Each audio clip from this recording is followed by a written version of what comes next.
રાજકોટમાં 26મી મેએ સર્જાયેલા અગ્નિકાંડમાં 27 લોકોના મોત થયા અને આ ગોઝારી દુર્ઘટનાને લઈને કોંગ્રેસે અગ્નિકાંડ પીડિતોને ન્યાય અપાવવા માટે 72 કલાકના ઉપવાસ ધરણાનો આરંભ કર્યો।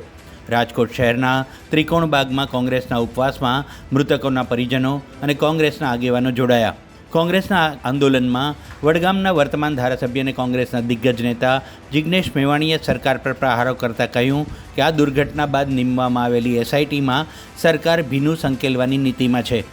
સુભાષ ત્રિવેદીના વડપણમાં નીમવામાં આવેલી એસઆઈટીની સામે વાંધો ઉઠાવ્યો હતો। મેવાણીએ એસઆઈટીમાં નિર્લિપ્ત રાય, સુજાતા મજુમદાર અને સુધા પાંડે જેવા પ્રામાણિક અધિકારીઓ વિના પીડિતોને ન્યાય કેમ મળી શકશે તેવો સવાલ ઉઠાવી આ પ્રકારના અધિકારીઓને ઉમેરી એસઆઈટી બનાવવા માટે માંગ કરી હતી। મોરબી કાંડ હોય, લખા કાંડ હોય, દરેક કેસની તપાસ ફક્ત સુભાષ ત્રિવેદીની સોંપવામાં આવી, જેમાં ગુજરાતના નાગરિકોને પીડિતોને ભરોસો રહ્યો નથી। એટલે સુધા પાંડે, સુજાતા મજમુદાર, નિર્લિપ્ત રાય આમને તપાસ ટીમમાં મૂકવામાં આવે। કોંગી ધારાસભ્ય મેવાણી જેમની એસઆઈટીમાં માંગ કરે છે તે આઈપીએસ અધિકારીઓ કોણ છે? નિર્લિપ્ત રાય 2010ની બેચના આઈએએસ અધિકારી, રાજ્ય મોનિટરિંગ સેલમાં પોલીસ અધિક્ષક, પ્રામાણિક અધિકારીથી ફફડતું પોલીસ તંત્ર, કડક હાથે કામ લેવાની ક્ષમતા।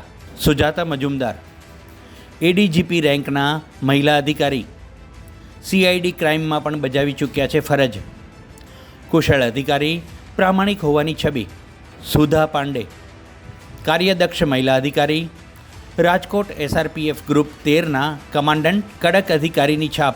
જિગ્નેશ મેવાણી અગ્નિકાંડ તપાસની કમિટીમાં ઉમેરવામાં આવેલ અધિકારીઓ વિશે કહ્યું કે બિલાડીને જ દૂધની રખેવાળી સોંપવામાં આવી છે, કારણ કે ભૂતકાળમાં રાજકોટ મહાનગરપાલિકાના મ્યુનિસિપલ કમિશનર હતા ત્યારે તેમના સમયગાળામાં જ આ ટીઆરપી ગેમ ઝોન ચાલતો હતો। હવે તેમને જ આ અગ્નિકાંડની તપાસ સમિતિમાં ઉમેરવામાં આવ્યા છે।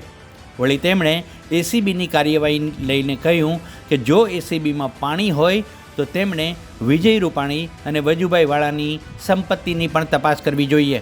મેવાણીએ કહ્યું કે પીડિતોને પોતાના ન્યાય માટે આંદોલનના રસ્તે જવું પડે તે સરકાર માટે ખૂબ શરમજનક છે।